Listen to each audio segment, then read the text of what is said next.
right. What a great day. Thank you, mothers. Mothers, we are thankful for you.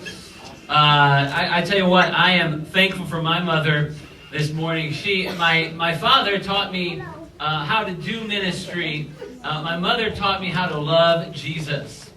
And I think that's pretty powerful. Thank you to you mothers who pass on Jesus to your kids, who you love selflessly. I mean, even this morning, my beautiful wife, Carrie, let's give it up for her. Right?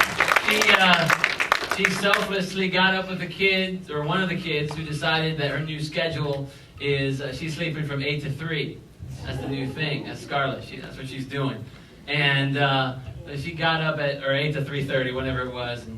And of course, I unselfishly wanted to train Scarlett to sleep through that, to cry through that. And Carrie was like, no, we need to take care of her. She's sick. There's that. Anyway, so thank you to Carrie, who is awesome, and to you mothers. We love you this morning. And honestly, it's beautiful to see, nothing so beautiful to see a mother that just completely selflessly loves their kids and points them to Jesus. And I'm very thankful for Carrie and for my mom, who did that for me years ago, and is still continuing to do that. So 20 years ago, I was at a funeral in Arizona. I lived in Arizona for a short time in the summers. My family had moved there. And I was at a funeral, and I went with a friend. I really didn't know this person, but I went with a friend, and this person had died of natural causes. They were older, and it was their time to pass on, was the general consensus.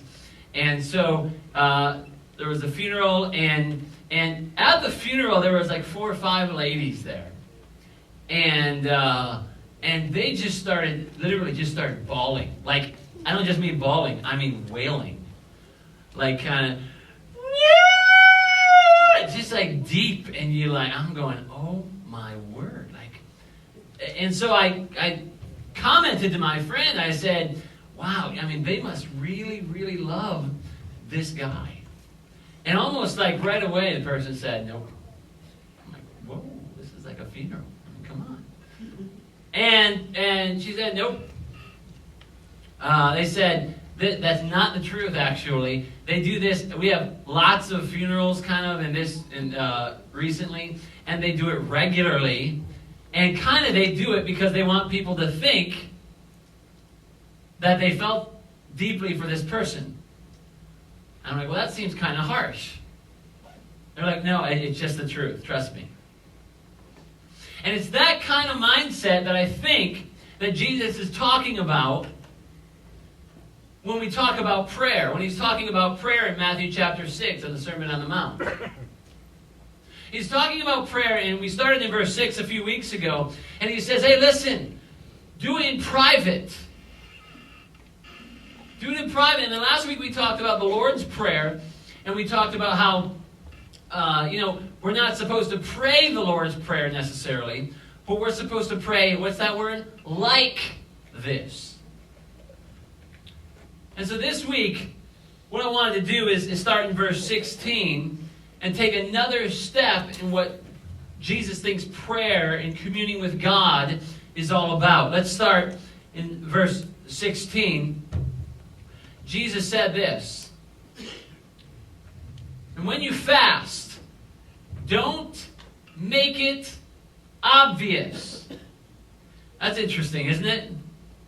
When you fast, don't make it obvious. There was some sect of people, there was some group of people that when they fasted, they made it obvious. Now, what's fasting? You say. We'll get to that in a second, but basically, in a nutshell, some people think of it as going without something, right? I'm going to cut that out. I'm going to fast. And so when you fast, don't make it obvious as the hypocrites do. Because that's sometimes what we do, right? We're talking about fasting. Oh, what should I fast from? I don't know. I'm just contemplating it. Okay? Food or technology. And so a lot of times what people do is they get online, they say, I'm going to fast from Twitter. I'm going to fast from Facebook for the next month.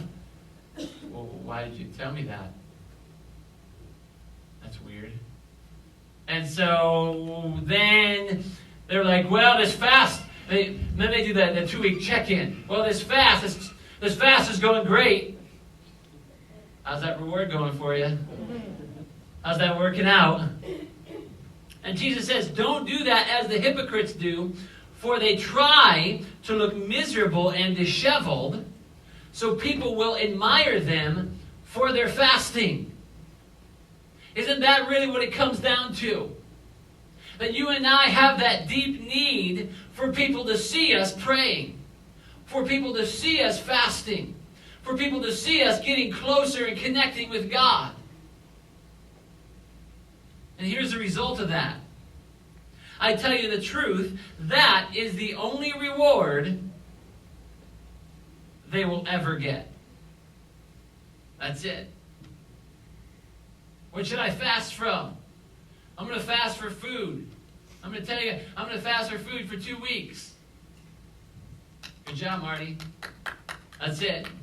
You just got your reward. People knowing you're fasting. That's great. That it? Then, no one, but when you fast, comb your hair and wash your face. I love that. When you fast, comb your hair and wash your face, then no one will notice that you are fasting except your Father, who knows what you do in private, and your Father who sees everything will reward you. A really important part of prayer is a kind of a next step. It's fasting. It's fasting. Now when you hear about fasting, the first thing you think about is, what am I going to fast through? What am I going to fast this time? So you go through the list, right? And what we're going to learn today is that fasting is not so much what you're going without, as it is what you're getting up for. What is causing you to do? In other words, I'll say it this way. When you go on a diet, right? We talk about all the different diets. And ultimately, it doesn't matter what diet you do. What matters is what kind of goals are you trying to accomplish, right? Well, I'm trying to lose this much. What are my goals? I mean, you could do that 1,800 different ways. The same way as fasting, except we would say it this way. What does God have for your life? What does God want you to do? And so what I think is necessary and important for us is that we should be called, pushed, moved to fast on a regular basis. Why? It should be as much of a spiritual discipline as prayer. You see, prayer is close communion with God. But fasting is this. The fasting moves your attention from all the things in your life that have become God.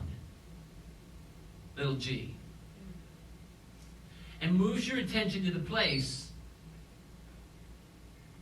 where He is God. And we've kind of dropped the ball on that. I've kind of dropped the ball on that. So there's this tension of talking about it, that we need to do it, and at the same time, not talking about it. That we need to get through it. And so what we want to learn this morning is that prayer is about what you've given up, what you give up. It's not about what you give up, it's about getting up. About 600 years before Christ, there was this group of people called the Israelites, and the Old Testament basically is talking about the Israelites. They're talking about, it's talking about God's chosen people and how they're called by God to be a light to the world. And so they were that, and the stories are awesome and epic of how they brought God's justice and God's holiness and God's love and God's peace into the world. And there are a lot of ways that they did that, but ultimately, and through a change of leadership and up and down, they found themselves away from God's will. They found themselves doing their own thing. And so God had prophesied through prophets, you know what? I'm going to change things. I'm going to do something. There's going to be judgment on you because of what you've done. The people of Israel just continued to go their own way, do their own thing. Till finally, another nation came in, basically took them captive and exiled them out. In Isaiah chapter 58, Isaiah was written by actually several authors, theologians believe. But this part of Isaiah, Isaiah 58, was actually post-Isaiah, as it were. Isaiah didn't write this section, but it was written by a prophet or a group of prophets who came in after Israel had come back to the nation of Israel.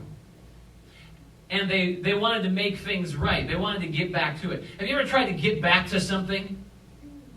You've fallen away from God. I got to get back to it. You've fallen away from good, healthy eating habits. I got to get back to it. Good financial choices. I got to get back to it. And you want to capture that magic, right? That thing that made you get to it, and you were so healthy, and you were so healthy financially and relationally. You just had it going on, and your prayer life was awesome and vibrant.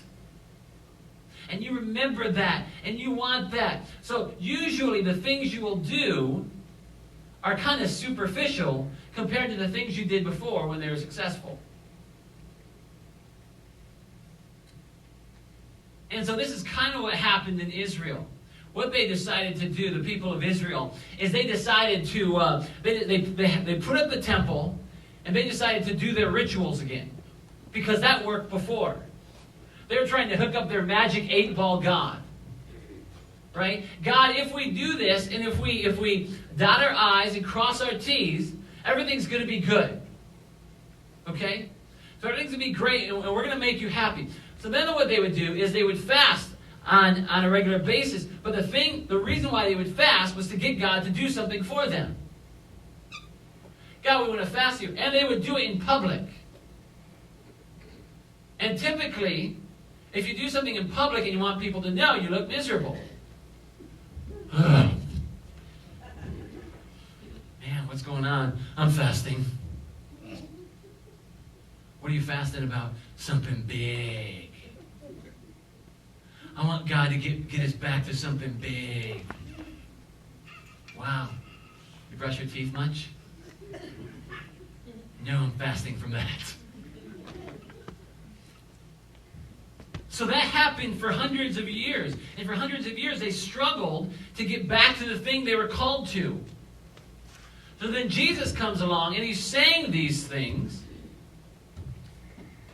But then 600 years before, the prophet Isaiah had said something so telling and in your face that the prophet, or not the prophet Isaiah, but his school, the school of people, the prophets of Israel. And here's what these prophets said in Isaiah chapter 58, how they warned Israel years before. Shout with the voice of a trumpet blast. Shout aloud. Don't be timid. Tell my people Israel of their sins. Now, keep in mind, a lot of times we get a little confused when we're talking about the word sins in the Bible, because typically we think of things that other people are doing. I don't know if you're like that. I'm sure you're not, but I'm definitely like that. I'm thinking of all your problems, right? I don't want to talk about my problems. I want to talk about your problems. I mean, let's just get it out there. And we think about all those. He was talking, the prophet was talking, or she was talking about the collective sins of a nation.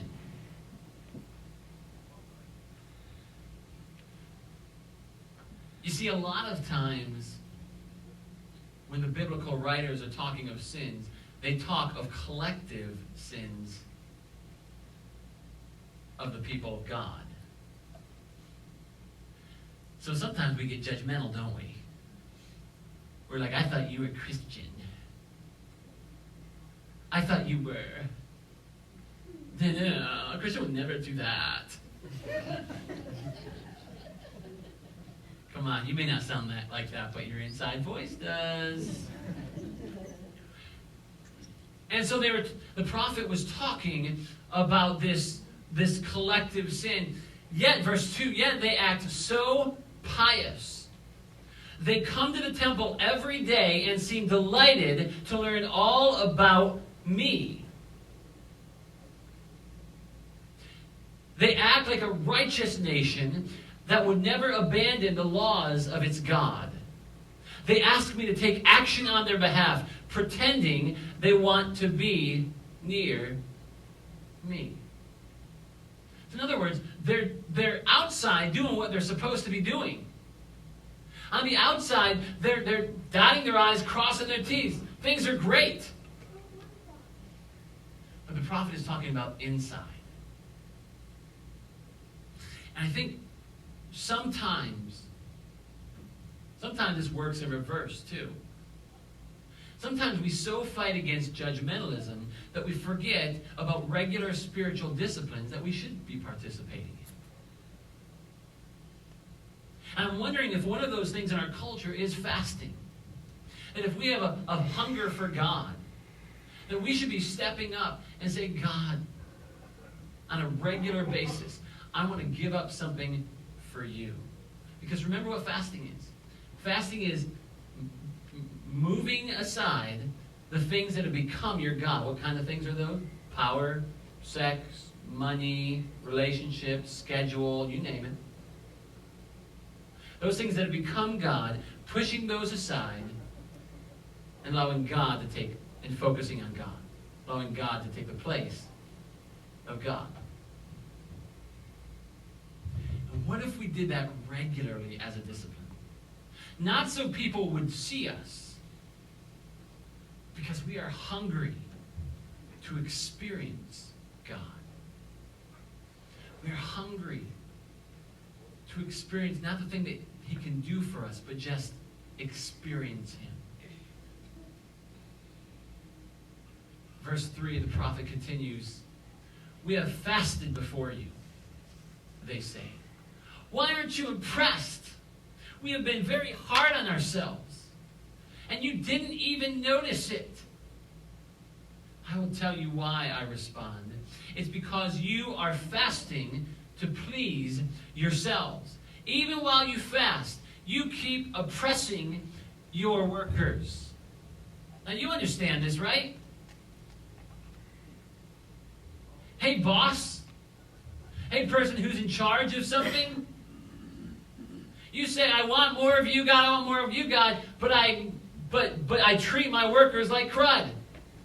Hey, parents. Hey, let's go to church. We got to go to church. But you treat your kids poorly. Spouses. What good is fasting when you keep on fighting and quarreling? This kind of fasting will never get you anywhere with me. You humble yourselves by going through the motions of penance. Now, think about this. There is absolutely nothing wrong with what verse 5, right? You humble yourselves by going through the motions of penance, bowing your heads like reeds bending in the wind. You dress in burlap and cover yourselves with ashes. And the question is this what you call fasting? And my answer is yes. Right? That's pretty intense. I mean, if somebody is that intense into it, that's burlap. Nobody want to wear burlap? Do you really think that this will please the Lord? And the emphatic answer in verse 6 is this. No. This is the kind of fasting I want. Free those who are wrongly imprisoned. Lighten the burden of those who work for you. Let the oppressed go free. And remove the chains that bind people. Share your food with the hungry. And give shelter to the homeless. Give clothes to those who need them. And do not hide from relatives. Because evidently this was a thing. Who needs your help. In other words, fasting isn't really about what you're giving up. about you getting up. It's about what you are taking a step towards. It's about what God is moving you to. So private fasting really does lead to public assistance. Here's how. It pushes away power. It pushes away the things.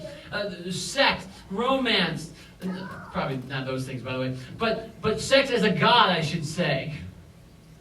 Money as a god. Relationships as a god. Schedule as a god. It pushes away those things as a god and allows God to take the place as your creator, as your God, as your king. And here's what happens. Here's what happens when you fast on a regular basis and it starts from the heart, because this is beautiful. Then your salvation will come like the dawn, and your wounds will quickly heal. Your godliness will lead you forward, and the glory of the Lord will protect you. Then when you call, the Lord will answer, "Yes, I am here," he will quickly reply. Remove the heavy yoke of oppression. Stop pointing your finger and spreading vicious rumors. So check it out. Here's what happens. When you fast and your heart is pure and you want God to move, here's some of the things that are going to happen. First of all, you are going to see people in the yoke of oppression, and you are going to remove that yoke. There are people in your life right now who are in bondage. Maybe personal, maybe in your neighborhood, maybe in your family, maybe your friends. They are in bondage to some sort of abuse. Physical abuse, spiritual abuse, verbal abuse, sexual abuse. And maybe it's possible that you see it, but you look away. Because that's not your business. Hey, if you're fasting, here's what's going to happen. God is going to move you to remove that person's yoke of oppression. Well, that sounds hard. Probably. But there are people, there is slavery even today. There are people right now, I'm not talking about in other countries, even though that's definitely going on. 1 million people were trafficked across international borders last year alone. 15,000 into the United States. So that certainly is going on. But there are people that you know who are being hurt. And isn't it sad, or wouldn't it be sad, if those people wouldn't be comfortable going to you?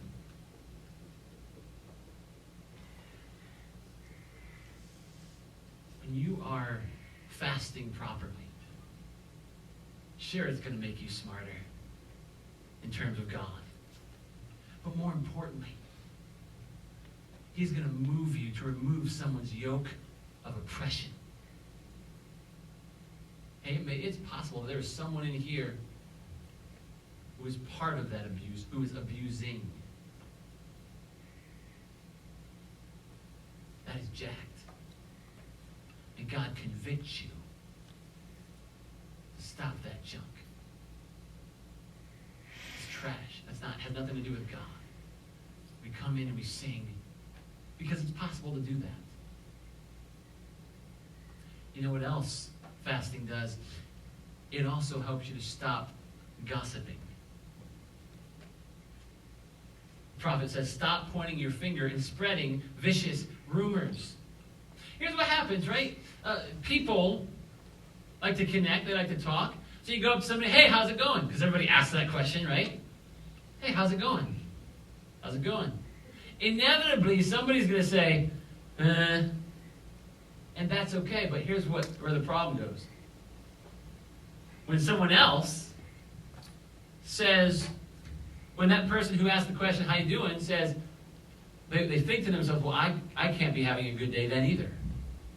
So I got to step down to that level and say, oh, me too. what's going on. And then, whenever we have a bad day, a lot of times the reason is because of other people.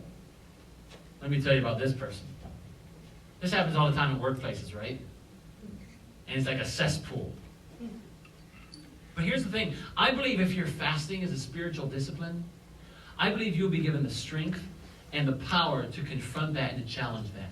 Not in a mean, harsh way or abusive way in any way, but to say, you know what? I'm sorry that that's happened to you. What do you think we can do to get you out of that? Or to change your perspective? Even though that person's wrong, or maybe wrong. But to stop gossip. To stop vicious rumors. That's what happens when you fast, says the prophet. Verse 10, feed the hungry, help those in trouble, then your light will shine out for the darkness, and the darkness around you will be as bright as noon. The Lord will guide you continually, giving you water. When you are dry and restoring your strength, you will be like a well-watered garden, like an ever-flowing spring. That's beautiful. When you're fasting, it's possible you will be a catalyst to help feed people, to help shelter people, to help those in need. Why? Because you're like a garden. And what do gardens do? Gardens feed people. Man, it's time to garden up, people. It's time to get by yourself, to think about, okay, God, I'm going to put you back in focus. Let me think real quick for like 2 seconds. What has taken over for God in my life? I'm going to remove that for a time. I'm going to put you in place. And then you're going to call me. You're going to call me to help and love on people. Garden up. Verse 12. Love this. Some of you will rebuild the deserted ruins of your cities. Then you will be known as a rebuilder of walls and a restorer of homes. This will probably not be me, because I would probably destroy any home I tried to rebuild or build. But, man, nobody wants to be known as somebody who tears things down. Wow. You tear people down. You're awesome. Let me hang out with you. No.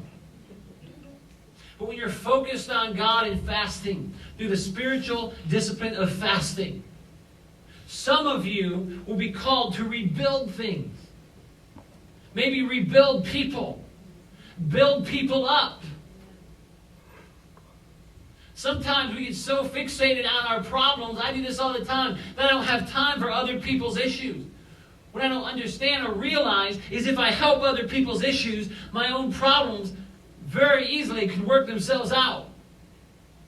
I'm not saying ignore, but I'm saying God uses our movement in helping to build His kingdom to repair ours. I want to be known as a rebuilder. I don't know if you guys know Super Mario. I don't mean dun, dun, dun, dun, dun, dun, dun, but there's a plumber in the area. His name's Super Mario. His name's Mario, but I call him Super Mario. And the guy is just legit. He's awesome. Man, he has helped Fellowship Church times 10. He's helped churches. He's helped people. He loves people. Man, you get around him for a short amount of time, you know he wants to help you rebuild whatever it is you got going. Last month, he went to Haiti for a month. And he just loved on the people. He built stuff. He is quickly becoming a hero of mine through the stories I've seen and heard. People know him as a rebuilder.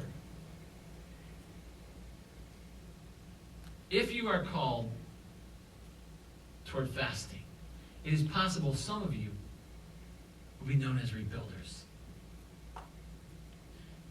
Verse 13, keep the Sabbath day holy. Don't pursue your own interests on that day, but enjoy the Sabbath and speak of it with delight as the Lord's holy day. Honor the Sabbath in everything you do on that day, and don't follow your own desires or talk idly. Then the Lord will be your delight. I will give you great honor and satisfy you with the inheritance I promised to your ancestor Jacob. I, the Lord, has spoken.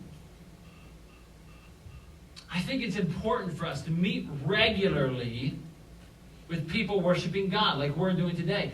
To make a commitment that I'm going to have one day or 2 days all about God. And so many of you have made that commitment. I'm going to be here on Sunday mornings. I'm going to connect and worship with God's people on Sunday mornings. I'm going to connect and worship with God's people in my life groups or in service projects. But making commitments toward regular Sabbaths. That's so important. See, it's not just something you do. It should be a philosophy. It should be a theology in your heart that I love God. I'm fasting on a regular basis, and He's calling me, He's pushing me to meet with God's people on a regular basis.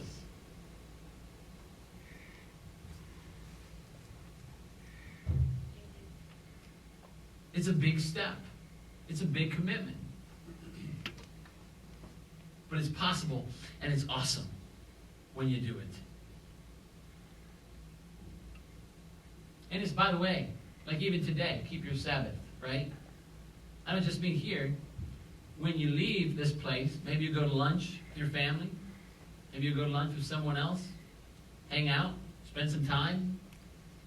It should still be about God. We're going to talk about a lot of things. I have a favorite team playing hockey tonight. I don't really like hockey, so I probably won't be watching it. But maybe keeping that day or keeping a portion of my life, this is God's. So I'm going to talk about God with my brothers and sisters. I'm going to connect. Why? Because it's a philosophy. It's something that's not just something I do. It's deep inside my heart. I love that. You'll notice all of these things have ended with a blessing. Right? You'll be blessed if you do this. And I didn't mention those, and here's why. Because it's dangerous to have a theology that focuses on blessing. Not that you're not going to be blessed, but inevitably, when you have a theology that focuses on blessing or success, what happens is you start worshiping the success or the blessing instead of the Creator. I believe this about blessing. I believe that God will bless your life if you do these things. If you stay steadfast in fasting. If you stay steadfast in prayer. We've been talking about prayer. I believe that. But I don't want to focus on it. Right? Because I don't want my worship to be on the blessing. I want my worship to be on the Creator. Or else I'll have to fast for blessing later on. I don't want to do that. I'm not into that. I want to celebrate what God's doing. Hey, fasting is so important. I have 3 proofs of this. 3 people in Scripture fasted for 40 days. I'm not suggesting you do it for 40 days right away, but maybe, who knows, maybe you could build up to it. But Jesus, Moses, and Elijah. And each of those 3 people, each of those 3 men, after their 40 days, God used that fast to catalyst and propel them to something very specific. Jesus, obviously, that's how he started his ministry. He fasted for 40 days and then was propelled into ministry.